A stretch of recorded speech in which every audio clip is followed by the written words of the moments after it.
Aloha and welcome to today's episode of the Ascension Cast. I'm here with Kirk, who is an amazing empath. I have seen very few people working on an empathic level that he does. He can feel everything going on around him. So, would you like to introduce yourself? Yeah, well, hi, Brian. My name is Kirk. It's true, I am an empath. I also am clairsentient, psychic feeling, which I've really expanded the past few years since I've known Brian, for sure. And yeah, we should start off by how we met. I was actually looking on YouTube to see if this casted live, and it did. Yeah. You want to tell them how we met? Well, go ahead because I don't remember her name of the yoga studio. Yeah, I can't remember who. Oh wow, that's been a minute ago. But we went to a yoga studio. I was doing sessions with the owner. Really beautiful studio. But then I made a friend, Lisa, and when I was doing I went to a meditation, and I was actually doing the meditation. I led kind of a hypnosis session for people to get into the Akashic records. But when we're there, that's when I met you, and you just knew me right off the bat. You recognized me from past lives, and you were absolutely sure about it. So that was really interesting to meet you, and then we've been best friends ever since. Yeah, so I was going to a yoga studio in Elyria for probably 5 sessions, and I was telling her name is Lisa. I don't remember, but I was telling her I was getting in my mind that I need a shaman. I need to meet a shaman, and I expressed this to her. It's like I need to meet a shaman. It's coming to me, and this is really important because it was coming to me often. So she's like, "Oh, I know one, and I can have him come to the studio to do a journey or a lesson." And so when you got there, we met, and then we did the journey to the Akashic records. All of us, there's probably four of us there. Okay. And in the journey, you lifted us off with Archangel Metatron to the Akashic records, and you told us to go through our records to see where there was any red, and if we had any problems in past lives, to go there and basically look at the journey of our lifetime. Okay. And so I had some red in the current lives, but way in the past I had some red. And then when I was exploring the past, I remembered that I knew you, and that I was female and you were male, and that must have been ancient Egypt. That I feel like that was the case, and you went off somewhere and you never came back. And so coming out of that journey, I was like, wow, I know this guy from long, long, long ago. And the first thing you said to me was, "Do you remember me? I remember you." And I was like, whoa, boom. Like I was already thinking that. I knew this guy from a long time ago. I don't know if we were lovers or I was infatuated with you back in ancient Egypt, but you must have went off to war or something, and you never came back. And so we into this life, and after the journey, I was like, whoa, it's good to see you again. Yeah. And so that was the beginning of like an amazing reintroduction, of like a healing from that time a little bit. And yeah, it was good to see you. And so we had an instant connection. And I knew it was true because immediately once I came out of that journey, you said to me, "Do I remember you?" And in fact, I did. It's pretty awesome. Yeah. Now the rest is history. And you have been instrumental in the activation of my temple. So I have a giant mini Stonehenge back in the forest, massive boulders. We used bulldozers and backhoes to push them into place in a massive circle. We have a ceremonial fire there, and now there's a pyramid we built, a kind of a step pyramid in the center, where we can do healing on. And you always go back there and kind of tell me, the feel and what you're experiencing back there. And we kind of clean up and activate the energy back there, along with leaving offerings for the nature spirits. Every time you come over, you bring apples for the nature spirits or other gifts and offerings. So you helped a lot physically cleaning up that space. When I left for a few years, it got really overgrown, and we've transformed it into this beautiful park-like space back there. We planted grass, and it's just a beautiful place to be.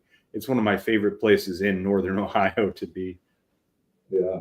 Well, it started off as a circle, us remaking the circle and activating the circle, and then you made that stone pile in the middle years later.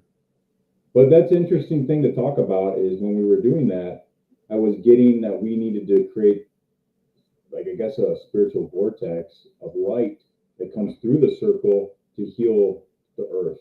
And so we began doing that in other places, like in Rocky River. We made one in Rocky River.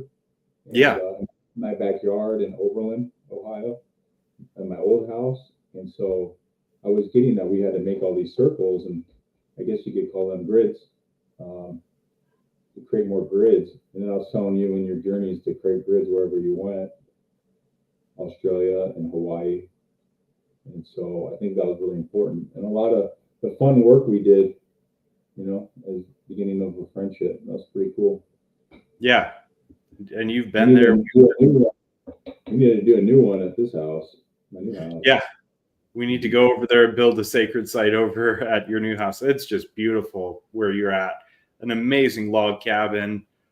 So yeah, that'll be really nice. And it's starting to get into really nice energy out your way.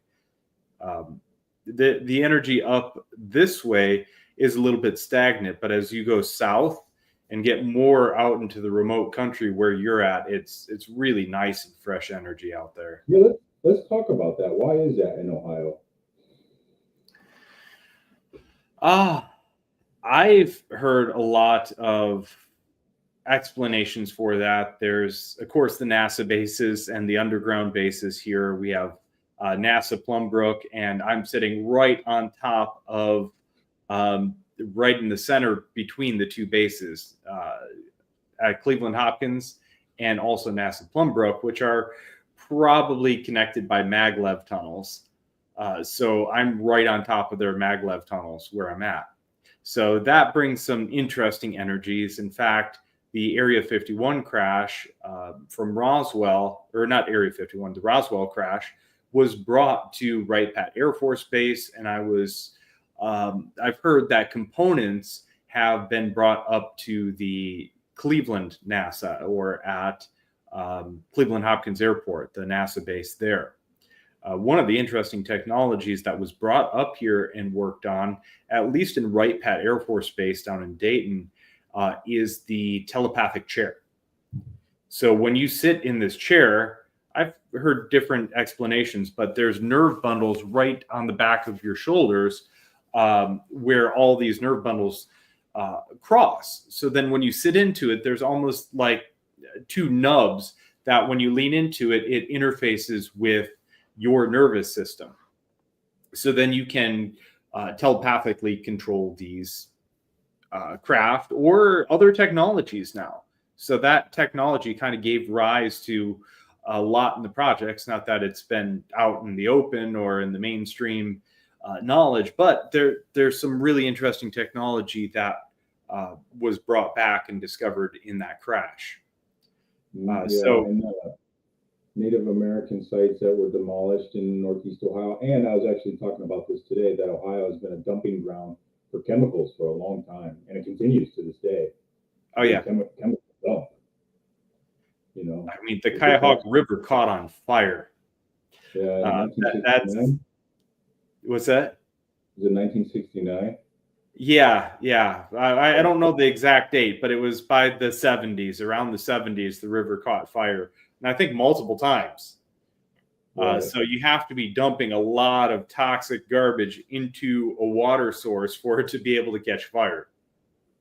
Right. And then currently the the train crash in East Palestine with the chemical dump. And I Yeah. just heard today that there is a landfill in southern Ohio that's become radiated. That's right on over an aquifer that's going to be potentially going through Ohio streams.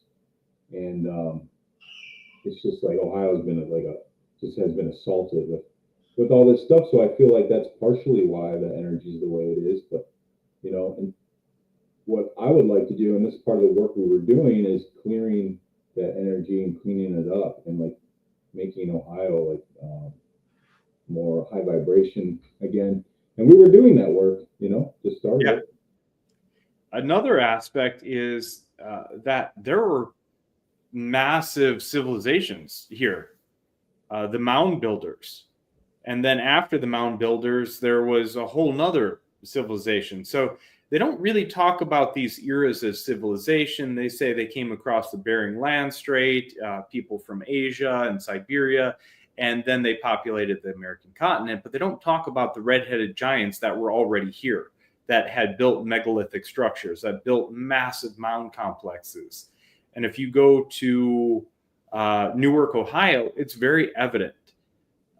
There's massive mound complexes there, and the vast majority of them have been paved over to put in a gas station or a used car lot, or it's been destroyed.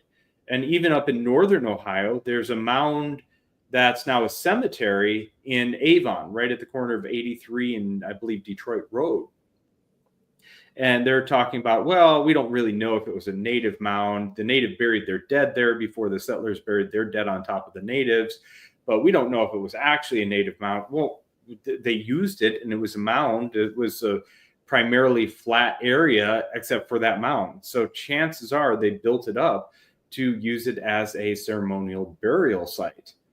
Then the settlers came in, buried their dead on top of the existing dead there. The mouth of the Cuyahoga River, the original mouth of the Cuyahoga River, has a mound there. Cleveland Public Square was a massive mound complex. And all throughout northern Ohio, there's massive mound complexes, which most all of them got paved over to use as farm fields or housing. Or so all these sacred sites got desecrated, and the ancient protector spirits are still there. And they're still really peeved about what happened.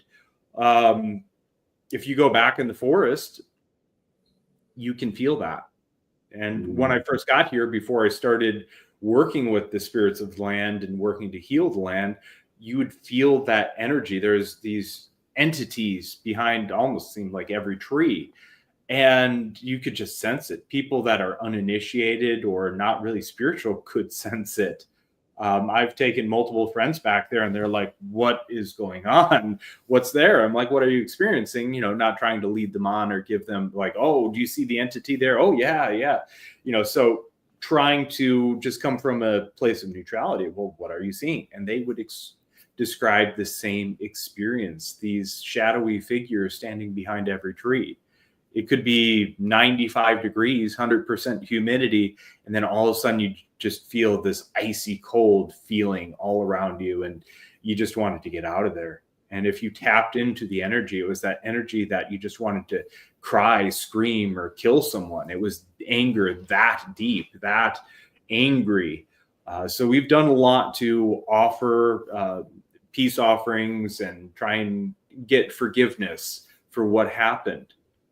But it's not just when the missionaries came in and forcibly converted the natives or the slaughter was done to the natives here.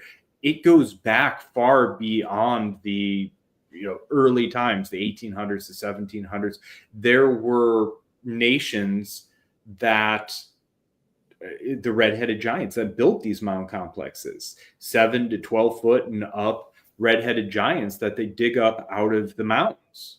And also out west, they find a lot of red-headed mummies, which are giants. So they were here and built a lot of the ancient structures before the classical natives we know and understand.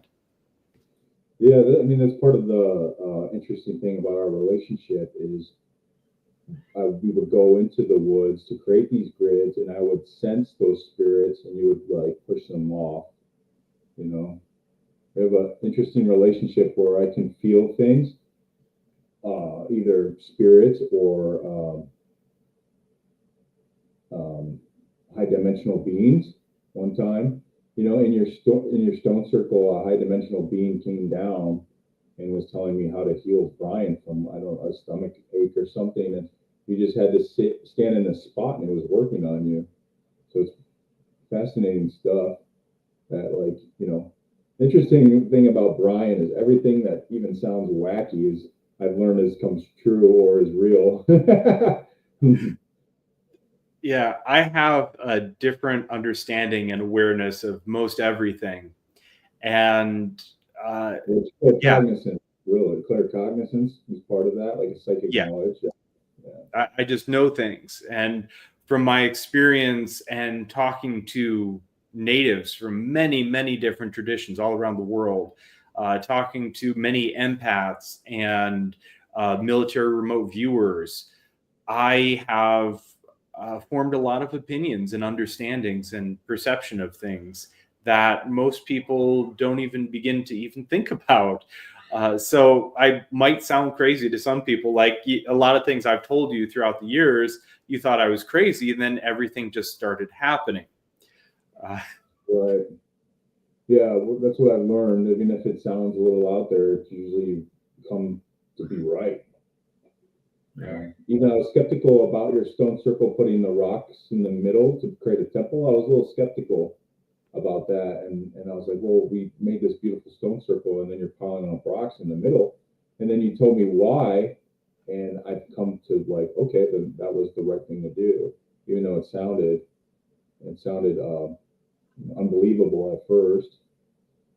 So why did you do that? Why did you create the temple with the rock in the rock circle? It's a focal point. So it's like a satellite dish. You know how a dish has the satellite, the dish part of it, but then it has the receiver in it. So it focuses the energy in the center and kind of gives that almost like a positive and a negative electrode in the circle, or like a battery, a positive and negative electrode of the battery. So it creates a flow between them. So you have the outer ring, which is one polarity, and then the inner ring. And so then that creates movement of energy through there. Yeah. It disrupts my harmony in the stone circle because I loved it the way it was. But after doing that and experiencing it, that's true. Like, it, again, what I thought was strange became to be true for you. And my experience with you has always been that, really. Even if I think you're wrong, you're usually right. I've gotten used to people thinking I'm crazy. Not many people understand my points of view, but that's okay. They haven't done the research, they haven't done the meditation I've done, the journey work I've done. So for me to get upset about people not understanding where I'm coming from or my point of view, I can't get upset about it. They oftentimes, if they can't accept it because of their current paradigms, I'll ask questions. And I oftentimes, instead of telling people things, I'll ask questions, especially if it's something about them. I'll ask a question. I won't tell them, because if I tell them, the ego or part of the subconscious mind will reject that information. But if I ask a question, the answer comes from within. And when the answer comes from within, they can't deny it. They can deny it today, maybe tomorrow, maybe a week from now, they can still deny it. But months from now, years from now, people come back and go, wow, yeah, you're right. That it's like a splinter in their mind. Right. I see we have someone watching. If you want, feel free to comment, throw any comments up, and we'll answer any questions you have. Or if you need any healing, we'll definitely address that. So feel free to throw comments up. It's a great idea. And it's not that I think you're crazy or if people think you're crazy. It's just I question if you're human sometimes because you're on a level, especially when it comes to time. Like, you perceive time differently than I do, and so it's become getting to know those things about you and being comfortable with them and understanding that's just like how you are as a powerful being. And it's not that you're crazy, it's just you're definitely different in a good way. Most powerful healer I've ever met, for sure. Well, thank you. I play the long game. When you've been around as long as I've been around, it's not this sprint to the finish. It's little steps in the right direction. So if I can knock a domino and it knocks the next domino and the next domino, it might not show results in a day. It might not show months in a year, but a decade later, all of a sudden, everything's falling into place. So things have been worked on for millennia to move us towards the direction we're going in. So these plans are multi-lifetime plans that are happening. It's not just, oh, let's do this meditation today and boom, it's a change. No, it has to be little steps in the right direction over vast amounts of time to get the human consciousness to where it needs to be to get to the next level. Yeah. You know, our relationship, you described it as Sir Arthur and Merlin a long time ago when we were doing the rock circle work. And, you know, it is fascinating. We do have an interesting relationship where if you're working on someone and you need more insight, you'll message me or send me a picture of them and I can feel what's wrong with them. Yeah. And so I love our relationship. It's a good relationship. Yeah. We work well together with that. You also, what I was getting to that is you bring out my spiritual abilities for sure. You kind of a way of bringing out people's spiritual abilities and boosting them that are near you, I think. When people are around each other, especially high energy people, it acts synergistically. It raises the energy. Like even say Key West, when I'm in the Florida Keys where it's the energy of old Atlantis, it brings my energy up and kind of opens things up for me. And I'm able to access a lot more energy to be able to think up here in a much grander way. When we're around each other, you have a very high energy, I have a very high energy, and when you're usually within 3 feet, or in the quantum realms there is no distance, but when we're working together our energies are connected and it amplifies each other's energy. Yeah, and I guess this is what this is all about. This weekly podcast is creating that, amplifying that all together. And that's why anyone in Northeast Ohio, we should be getting together to amplify the energy of Ohio. And this is something I've been calling and telling you that we should be doing for sure while we're here. I did a pipe ceremony. Well, I'll get back to that in a second. The one thing I did want to mention, a lot of people ask why I source my power out to others and ask other people answers. Usually I already know the answer, but it has to do with military remote viewing. Even the best of military remote viewers are about 85% accurate. There's a different style that they do now where it's projected consciousness, where you're astral projecting instead of just kind of viewing.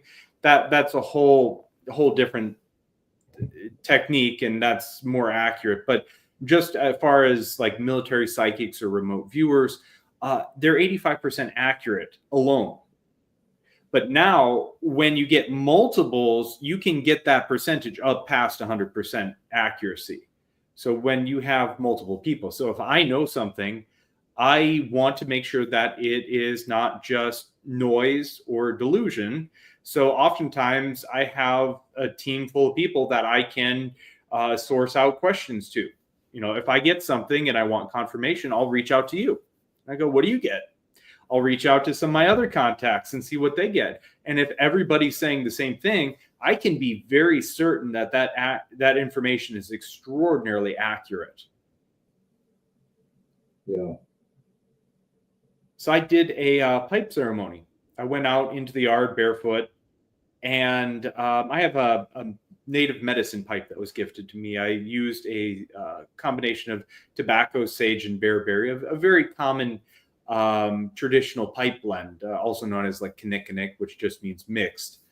So I went out there, I blessed it, and kind of connected with the energy of the sun and the energy of the land, and smoked it. And I got a vision that we should build a sweat lodge back there and host sweat lodges, because it is set up in the exact orientation that would be perfect. So you know how we have the pyramid or the altar or the mesa in the center. Then we have the fire pit on the other side of that. Well, if we build a lodge to the other side, the door would then face the altar, which would then face the fire, and you make a line across from the fire to the sweat lodge with tobacco. And then in that fire, we could then prepare the grandfathers or the stones for the sweat lodge. Yeah, I'm down. That sounds great. Yeah. So it was, it kind of worked out perfectly, the way and orientation that everything is set up back there for that. So I'm like, okay, you know what? Maybe this is the next step. And then that would also bring community in. So if we do a weekly, monthly, seasonally, at the change of every season, a purification lodge, and invite people together for that, that would start to bring together a community. And I can also reach out to my native contacts and see if anyone would be willing to come up and put it on. That's not just me experiencing it. I could theoretically run a lodge, but when you have someone that grew up in that tradition, and that tradition has been in the family for tens of thousands of years, there's this deep connection. When they sing their chants, you can feel the energy and the spirits coming into the lodge. When at the end, everyone's heavy energy comes off of them and goes into the stones. When they do this sending away song, you just feel this massive, almost like vacuum coming out the top of the lodge, and it just sucks all that heavy energy out. Anything that hasn't gotten pulled into the grandfather stones, it pulls it right out of the lodge. Yeah, and then this is what this is all about. Doing this weekly podcast is about that community and building it up, because we definitely need to come together to be creating these things often. Yeah. It's a platform to meet each other, because so many people out here, but I'm kind of insular. And so to like expand our tribe is why I would love to do this weekly every Sunday and incorporate guests and live healing sessions. Yeah, absolutely. That's what I've been doing. Life kind of got in the way. I got dropped down into survival mode and busy with everything. And but this is important. This is important, sharing this with everyone. And this is really what makes my heart sing. Sharing information, helping people heal, helping people achieve epiphanies and get that aha moment. Getting them to actualize apocryphon, the knowledge that can't be taught. So much of my teachings are in parables or asking questions, because I can't teach certain things. Nobody can teach certain things. Certain things have to come from within. You have to build this gnosis, this deep inner knowing, and apocryphon, knowledge that can't be taught.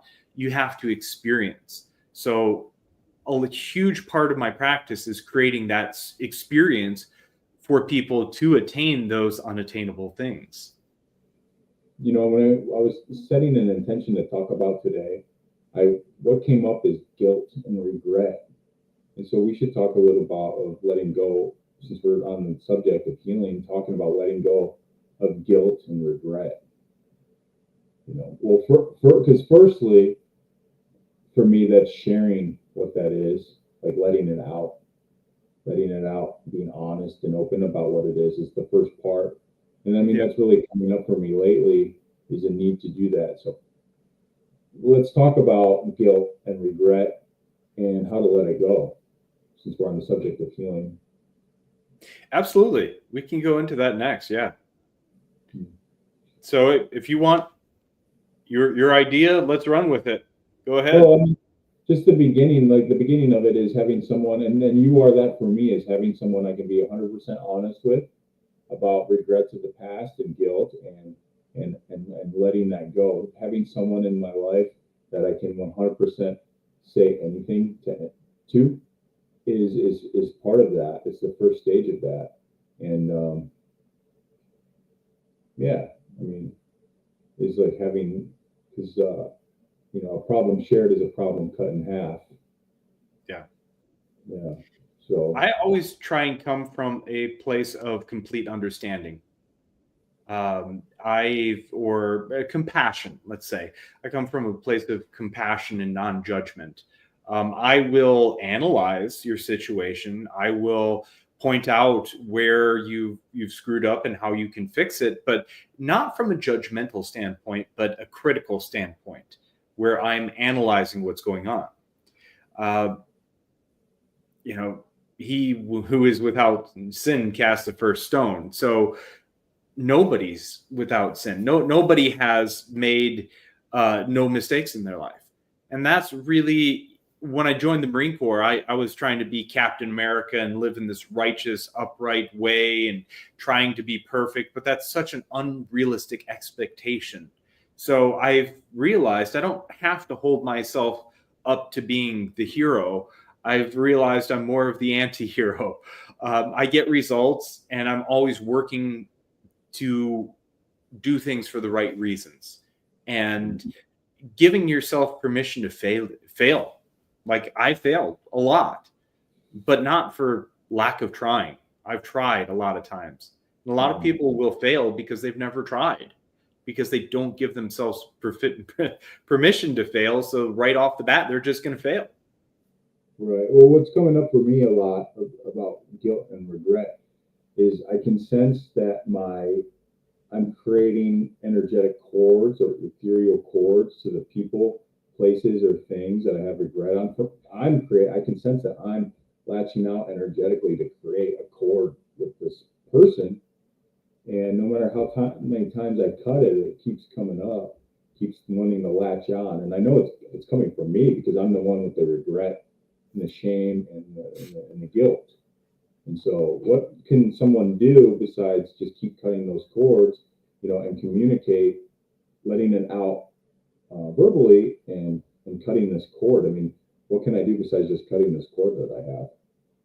Forgiveness. I mean, one technique that just popped into mind: Ho'oponopono.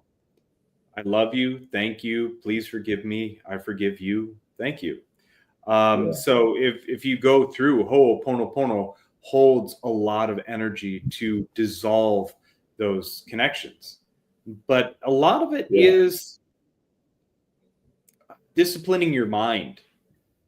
Because I noticed years ago in a healing session, I was dealing with trauma, and the person doing the session, she goes, why do you keep opening portals to those places? I'm like, what are you talking about? And she's like, you keep opening portals and I keep having to close them. And so I had all these portals going on. So the energies of those situations were flowing right back to me. So along the lines of cords, but when I just think of something, I open up a portal and I go back there and I'm actually kind of remote viewing it. So when I open up that portal and I kind of go back into that scenario, I'm bringing that energy of trauma back to me. So it's about being conscious with your mind and closing those portals. So you don't have all these open portals where your energy is just bleeding out to all these past situations and other people. We got a comment from Tammy Livingston. Hi, thank you for joining. Thank you for watching. Great to hear from you. Have you met her? Did we do a session? Yeah, she's an old family friend. Oh yeah. Hi Tammy, she's in Lakewood, Ohio. Yeah. Yeah, I forgot about that. Right. It's interesting you talk about portals. So you're talking about dwelling on the thought that takes you back to the actual scenario through a portal. Yeah. Interesting. I never thought of it that way, but right before you said disciplining the mind, because this is what I intuitively know, is to wake up and meditate, because the more I meditate, the more it turns off that static noise of my brain to get in there and psychoanalyze things. It kind of calms all that down. And then all of a sudden, the more I meditate, the more I'm not even thinking about, I'm thinking more clearly. I'm not thinking about the past. I'm not thinking negatively. I'm able to be more in the present. So it's interesting that you said that, disciplining the mind. Meditation is life changing for sure. This kind of also goes along with, well, the book you just suggested. But yeah, when I realized I probably don't actually have as good of a memory as I think I do. I think a lot of it is actual, like, remote viewing. I don't remember things. I just kind of go back and look at them and bring that information forward. But it's remembering to close those portals behind me and not. And I tell empaths this all the time. It's about tasting it, but not eating it. So you feel everyone around you. And this is something you had to work on so you could taste the energy of what they're experiencing without taking it on, without eating, without bringing that experience to be your own experience. So keeping it at arm's length where you can feel what they're doing, feel how they feel, but not letting it impact you. Yeah, it's really difficult, and it's like I think my entire life learning is how to do that, because it's not easy, and it's easy for empaths to latch onto overeating or drug use or alcohol or sex impulsively, because you're constantly looking for a way to feel comfortable, because you're having all this energy, you're having all the energy brought to you, so you want to release through. I mean, for me, the big one is overeating, feeling comfortable, because I've lived my whole life uncomfortable, really, not knowing what that was, not knowing that I was feeling other people's feelings. And Yeah. Real quick, because Tammy popped in and she's in Lakewood, there's a great, talking about meditation, there's a great center for meditation called the Shambhala Center in Lakewood, where we've gone before, Yeah. and meditated there. And so a quick shout out to anyone in Lakewood, to, if looking to discipline the mind and learn about meditation, because honestly, meditation is the pathway. It's the spiritual muscle that strengthens my spiritual abilities. Like going to the gym is working out your muscles. So meditation is working out the muscles of the mind and spiritual abilities. So I'm a big fan of meditation. I tell everybody everyone should be meditating. And a fun fact that, they've discovered that people who are meditating in a town, the more people that are meditating, is the more peaceful the town is. Yeah. I wish I had that fact on me right now, the source of that study. But the more people in a town that's meditating, the more peaceful the town is. There's less violence. That's true. Yeah. And a lot of, along with, transforming and transmuting the energy of the area, that's why I build temples everywhere I go. It's like little acupuncture points in that region. So when I leave this region and I'm heading to Sedona soon, heading to Colorado soon, heading to Hawaii soon, Australia soon. But my hand has touched this land. My temple is there continuing to transmute the energy of this whole region. And you were saying once we got that circle active, you could feel it going past where you lived. That was what, 5-10 miles away? Yeah, I can sense that your stone circle from a long distance away. Especially if I come over your house, I have a strong calling to go back there and work on it. And so it's really important to right now open, I guess you can call them grids, spiritual grids into the earth, to let light and love come through the earth to kind of cleanse the earth right now. I think that's really important, and to continue that work wherever you go. Yeah. That book you suggested really started transforming things.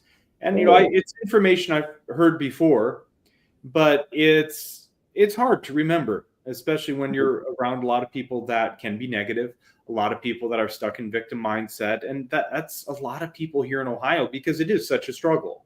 It's a very depressed. What's that? Are you talking about Neville Goddard? Yes, I can't remember. What was the name of the book? Neville Goddard's Feeling is the Secret. Yes, that one. I listened to a few related ones after that popped up. So as I'm out driving around, I'll listen to that. And it was really about feeling, not just think happy thoughts, but it goes back to, feeling, or, what thoughts you have, you then put energy behind, which are the feelings. You feel that and you push it, you feel it very intensely, then push that out to the world. And then you put action behind it. The action wasn't even part of that book, but by focusing on what I want to accomplish, what I want to feel, and feeling that more powerfully than I'm feeling the negative stuff, because I'm putting intention to feeling the positive things. I'm focusing on the happiness, the love, the joy, the abundance in my life. Some of these other thoughts are still there, but if I'm focusing on the positive ones, that's bringing all that into my experience and transforming my experience. Right. And to act as if in your mind you already have the thing you desire. Yeah. And feeling connected to, say you want a new job, is to act as if you already have that job and what it would feel like to have it in your soul, how happy you would be, joyous, and to, in your mind, act as if you already have it, to manifest it. That's the secret of like Neville Goddard's teachings, and it's very powerful and it works in my life. I mean, I've used that technique, and here I have a new house that I've been using that technique with. So it really works. It does work. So interesting. Right after that, I worked with Jess the Aussie, and we read another manifestation book, which was right along that same line, about feeling it in your mind, clearing out the blocks, letting your nervous system acclimatize to it, so it's not a shock, and your nervous system rejects it then, and then making it part of who you are.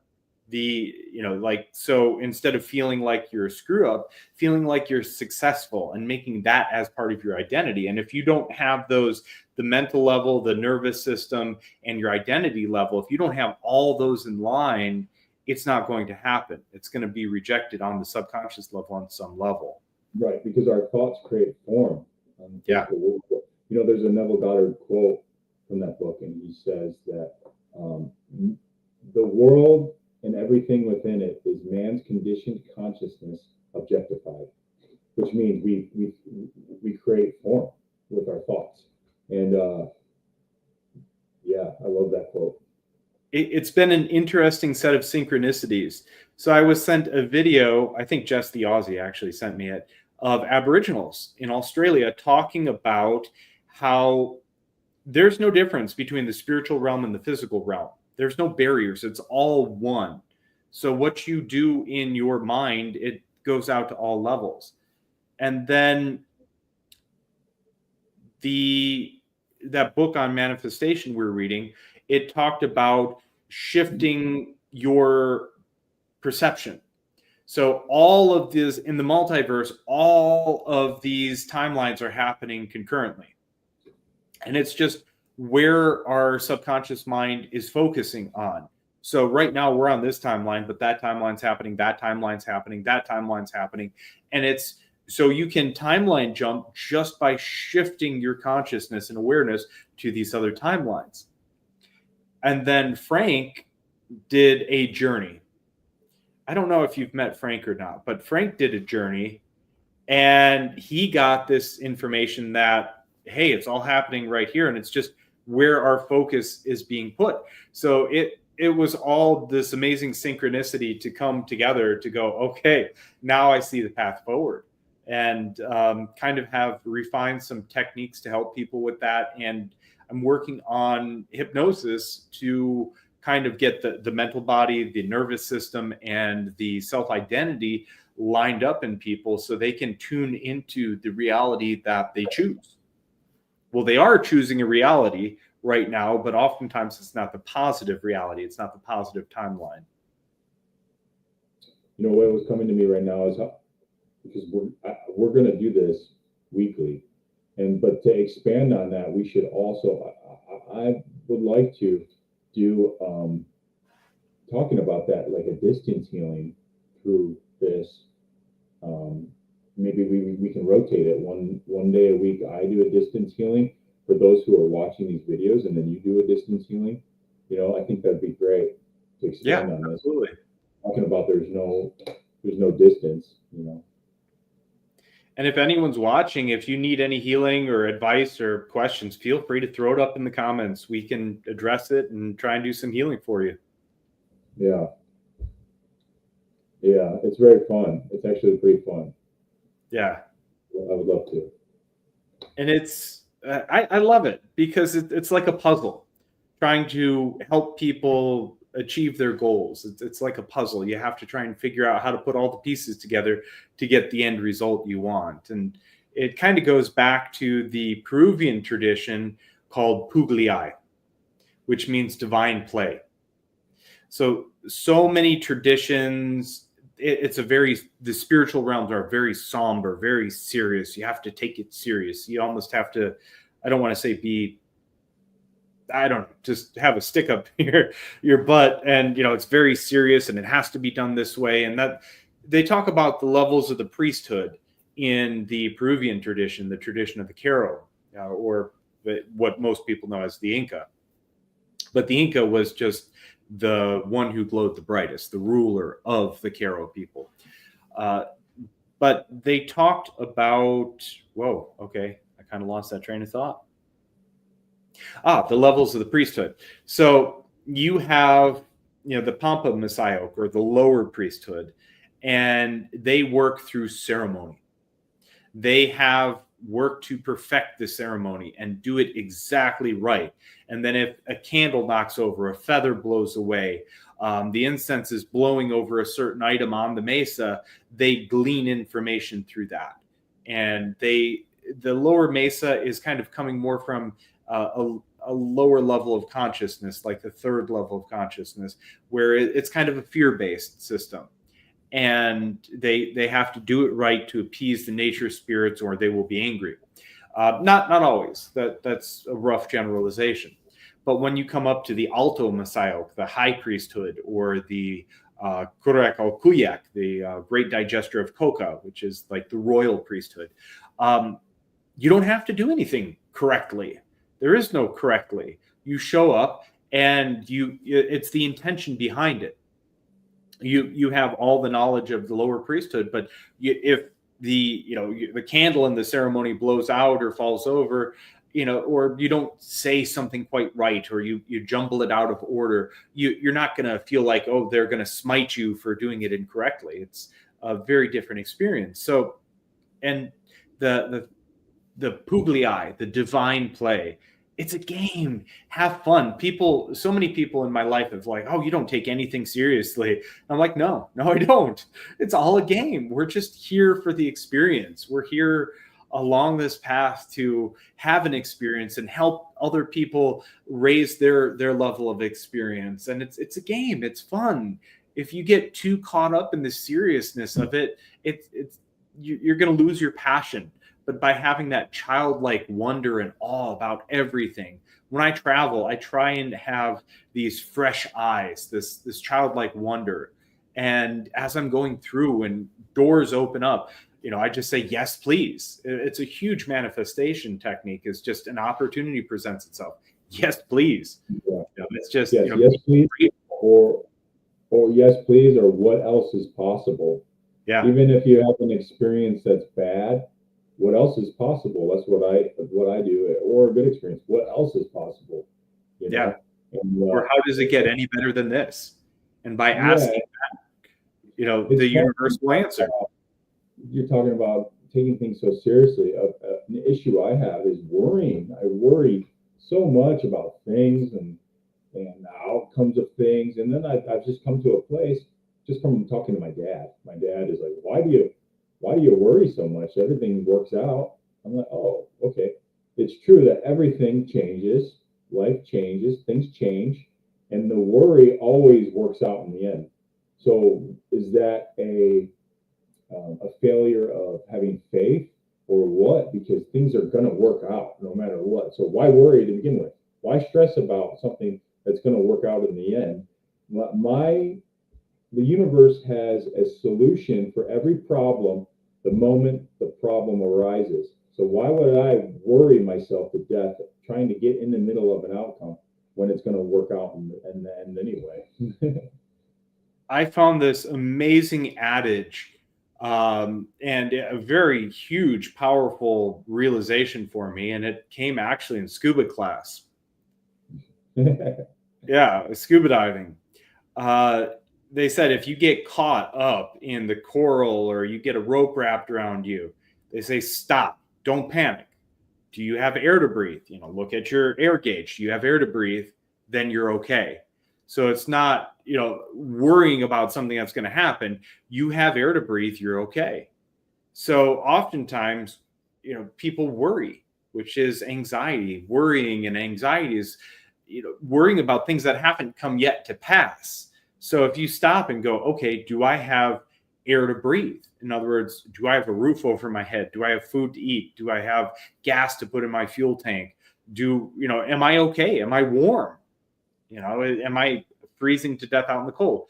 And, oftentimes the answer is no. So there's no real danger. There's nothing that's really threatening you at that moment. It's, I might not be able to pay my rent next week. I might not be able to make my car payment next month.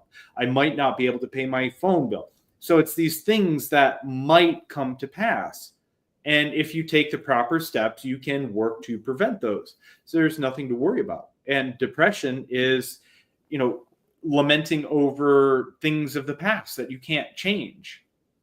So, it's about being present in the moment, because if you're depressed and worrying about things from the past, you can't change that. You can work to change things in the future, but you're not there yet. You're not at this catastrophic collapse yet. A mentor of mine used to say, and I love this saying, we're in the footwork business, God is in the results business. I love that saying. Yeah. So with the last, go ahead. So Tammy just threw up a comment. She said, my dad said the same thing, Kirk. I remember that as much as I can. Yeah, about worrying. Why worry when everything's going to work out in the end? It always does. So why stress out about it? Why worry about it? It's fascinating. And it's true. So if I get in this place of like, well, this is going to work out in the end. So why just, okay, it is what it is, and be okay with it. It's like, I have a joyous wonder for the appreciation that this is an experience I'm going through that's going to work out in the end anyway. So coming back to that childlike joy that you said earlier, to have that in everything you do, man, what a stress-free life that would be. Yeah. And that's why, my oldest sister is mentally handicapped, and I know she's gonna live forever because she doesn't have any stress in her life. The only stress she has is, things. She's fed, she's sheltered, she goes to a workshop where people love on her, and so I'm like, well, thinking she's gonna outlast us all. She's the oldest, she's gonna live forever because she has no stress. She's not worried about like paying the bills or whatever because it's stress free. And like, what an amazing life that would be to not be stressed out and worried about things, so that you can live a long life, because stress is probably the number one killer, Oh yeah, it's really hard on your body. It's not just mentally taxing. It's not just energetically heavy. There is a whole biochemistry to it between the cortisol and adrenal burnout. You get to the point where you're in such adrenal burnout that heavy amounts of caffeine or other stimulants don't even do anything because your adrenals are so shot. So you need to actually focus on calming the nervous system down. So if you get to that point where coffee isn't working, stop drinking coffee and work on rejuvenating your body.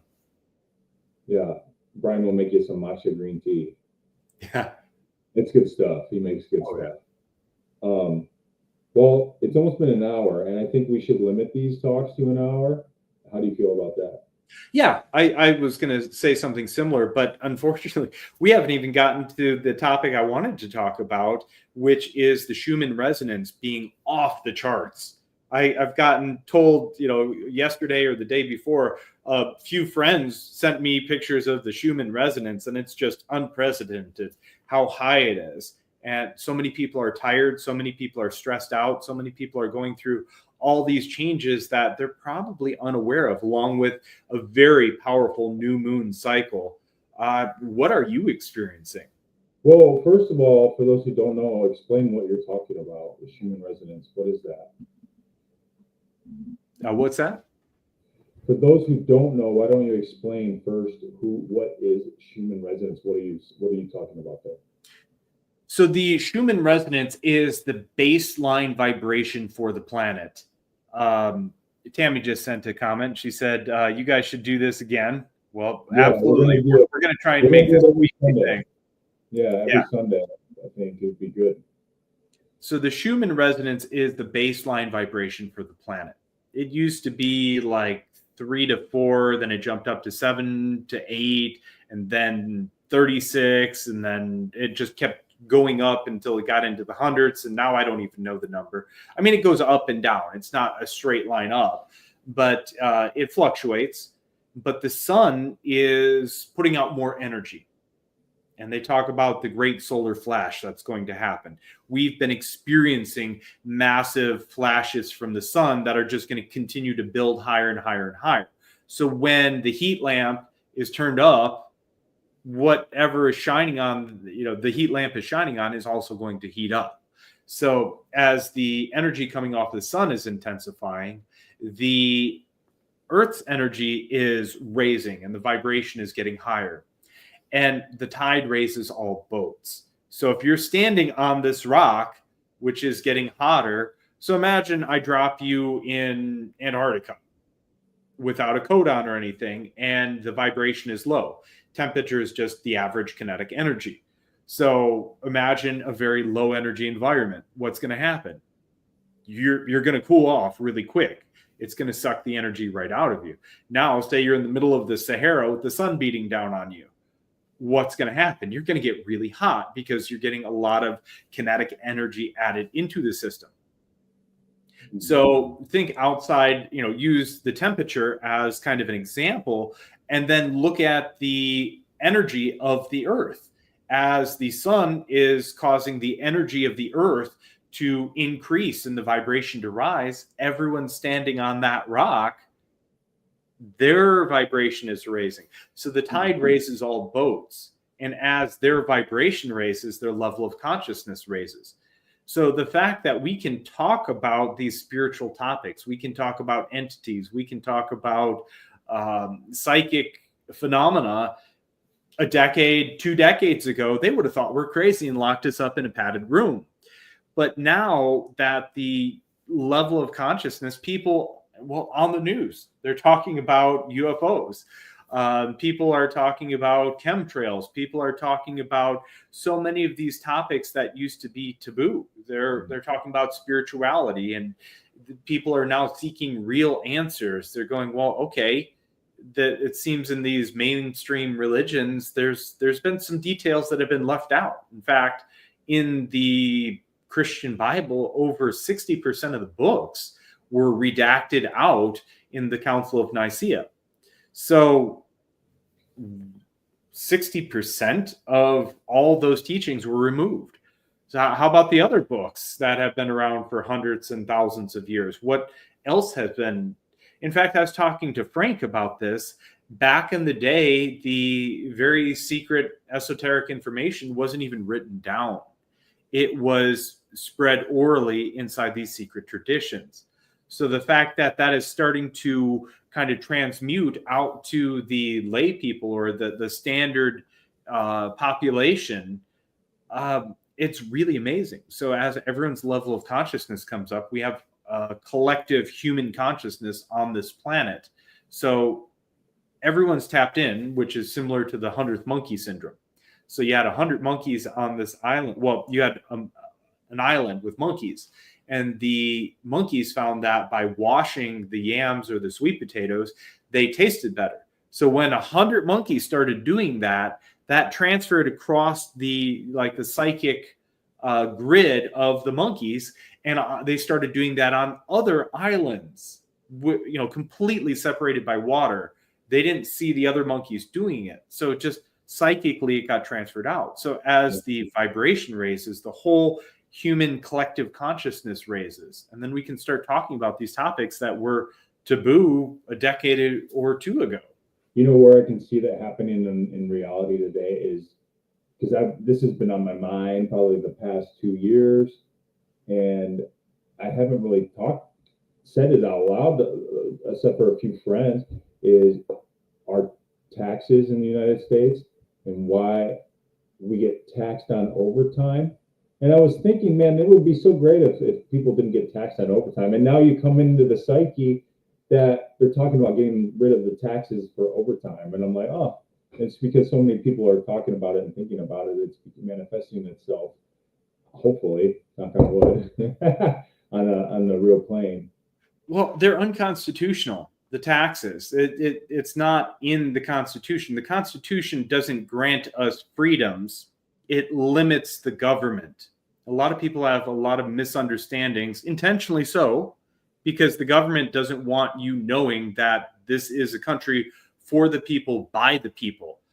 As civilians, you are the highest official in the land. You elect representatives. We are not a democracy. America is not a democracy. So all this, spewing of lies, protect democracy. We're a representative republic. It is completely different, and they're conflated to be the same. It is not.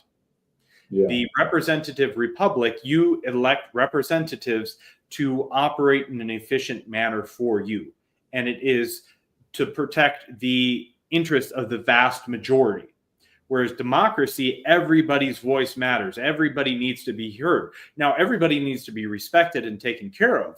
However, these loud minorities are pushing agenda on the whole populace, which is not how it's supposed to be.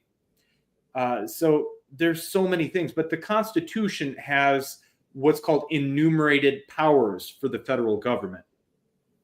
So what those enumerated powers are, those are powers and privileges given to the federal government.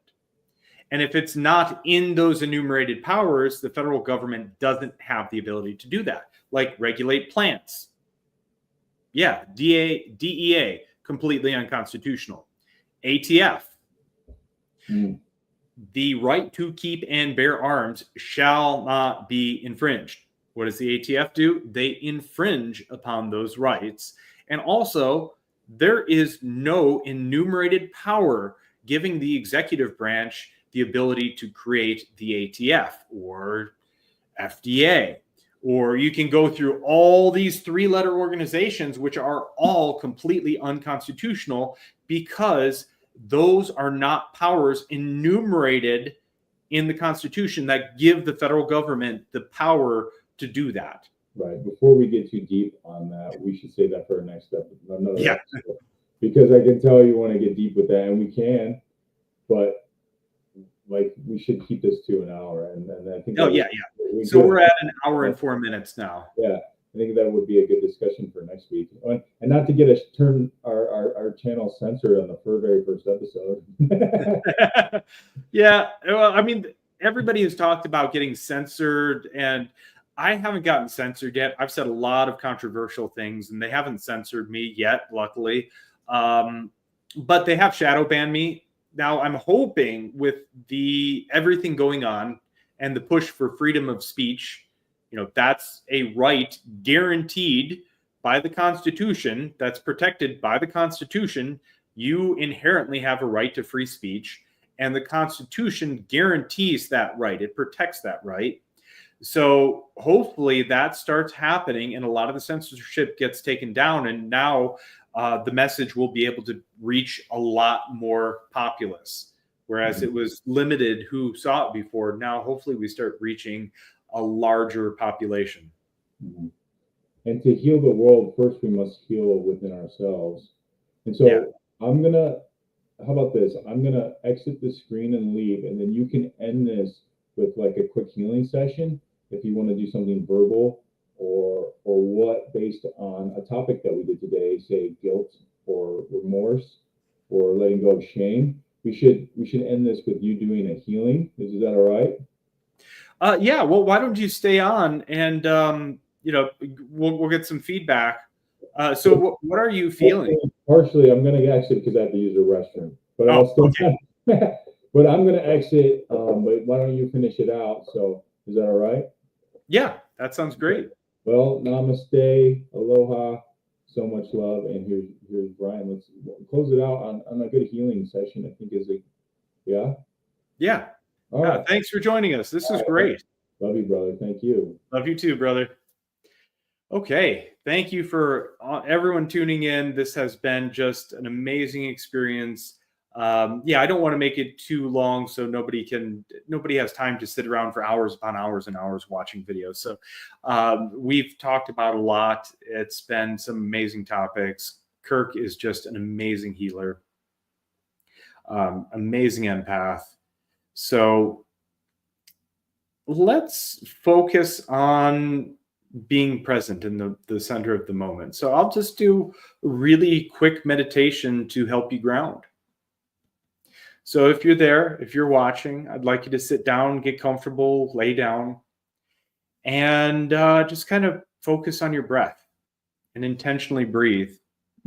Kirk just sent a message. So much fun. I'm glad he joined in. That was great.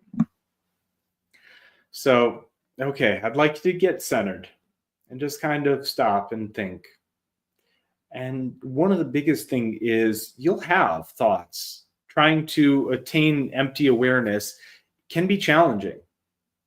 But just those noise, thoughts, all the commotion, all the chaos, imagine them like wind blowing in the leaves or leaves blowing in the wind. Let them pass right through you. Just look at them, acknowledge them, and realize you don't have to address them at this moment. And you can do this at any time. But I'd like you to breathe. Focus in. Breathe in through your nose, deep down into your abdomen, and hold it for the count of 1, 2, 3. Release it back out your mouth, letting go of any heavy energy, breathing that back out to the earth. And when you're empty, hold it for the count of 1, 2, 3. Again, breathe in through your nose, deep down into your abdomen. Peace, love, breathe it all in and hold it for the count of 1, 2, 3. Again, breathe out all that stress out through your mouth and then hold it out for the count of 1, 2, 3. Continue to breathe in this pattern, inhaling peace, love, tranquility, exhaling all the stress, all the worries, all that heavy and chaotic energy. I'd like you to just relax in and imagine yourself as a tree, just with branches reaching out, roots going deep down into the earth. Imagine sending roots out your tailbone, out your feet, going down through the soil, down through the rocks, wrapping around the warm red center of the earth. But set the intention to connect with the highest of Earth Mother, the highest dimensional Mother Earth, the highest dimensional cosmic Mother, and start drinking up that warm red love energy through your roots, up through the bottoms of your feet. Pull it up past your knees, past your hips. Feel it climbing your spine, going up your back. Bring it up and out the top of your head. Imagine branches coming out, using that energy to build branches, growing out, spanning across the cosmos from infinity to infinity and beyond. And imagine unfurling leaves off of those branches. And start drinking in that cool, crisp, cosmic light energy. Drink it in through the leaves, over your head like a waterfall, cascading, washing off all those heavy thoughts, cascading down over your throat, washing away everything that holds you back from speaking your mind, that holds you back from knowing your truth, holds you back from talking. Wash that all away. Feel it go over your shoulders, washing away any burden, any heaviness you're carrying, any big loads that are too hard to handle. Just let all that energetic burden wash off. Feel that cool, crisp, cosmic light energy go over your chest, washing off any heavy emotions, any sadness, any grief, any anger. Feel it soothing that anger, washing away that sadness. Let it push down over your abdomen, over your solar plex, washing away anything that makes you feel less than confident, anything that takes away your power.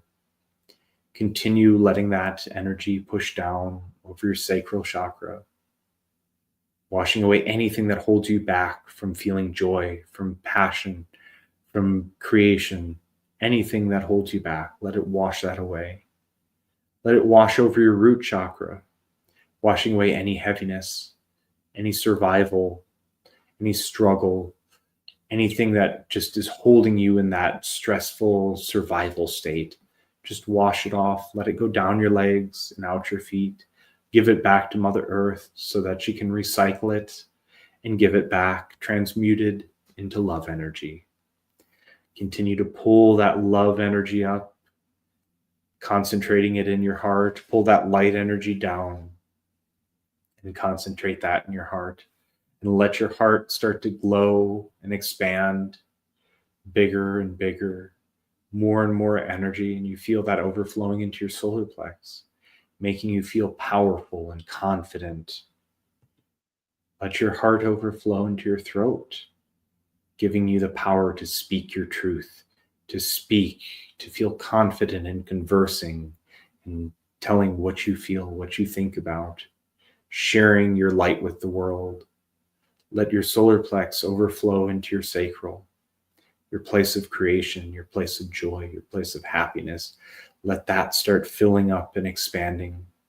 Let your throat overflow into your third eye, opening up your psychic abilities, your ability to perceive in the higher dimensions, to hear, to see, to know. Let your sacral overflow into your root,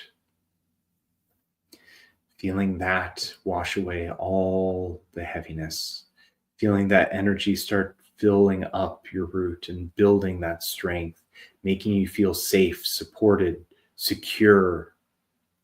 Let your third eye overflow into your crown.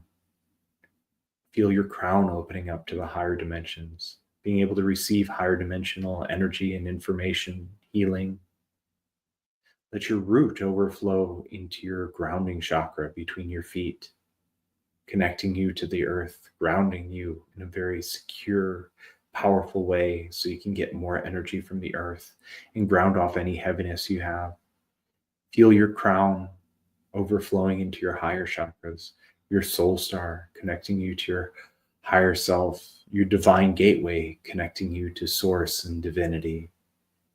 And once that's open, imagine a stream of source energy, of divine energy flowing in through your divine gateway, in through your soul star, in through your crown, washing over you, flowing down into your heart, combining the love energy, the light energy, and now this divine cosmic energy.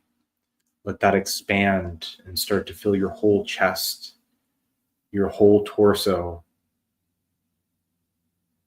your whole energy field. Feel it continue to expand out and out and out. And just sit in this beautiful connected energy space, letting all worries go, feeling beautifully connected, peaceful, calm, energized, and keeping this connection open always. becoming more and more present back in the room,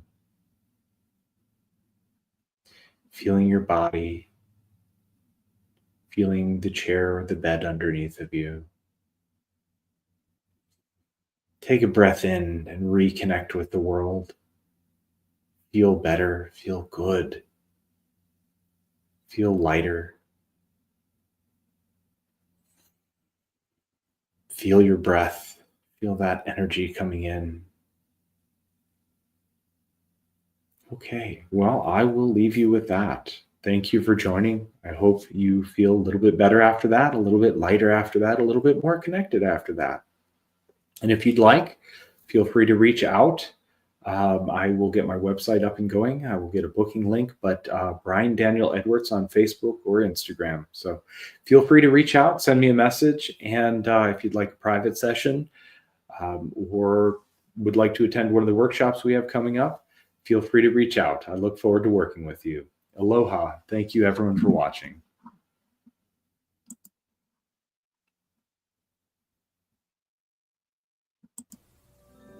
We hope you enjoyed this video session. Please support the Infinite Love Movement by liking, sharing, and subscribing to our channel. Visit theinfinitelovemovement.org to sign up for healing sessions, classes, and events with Brian.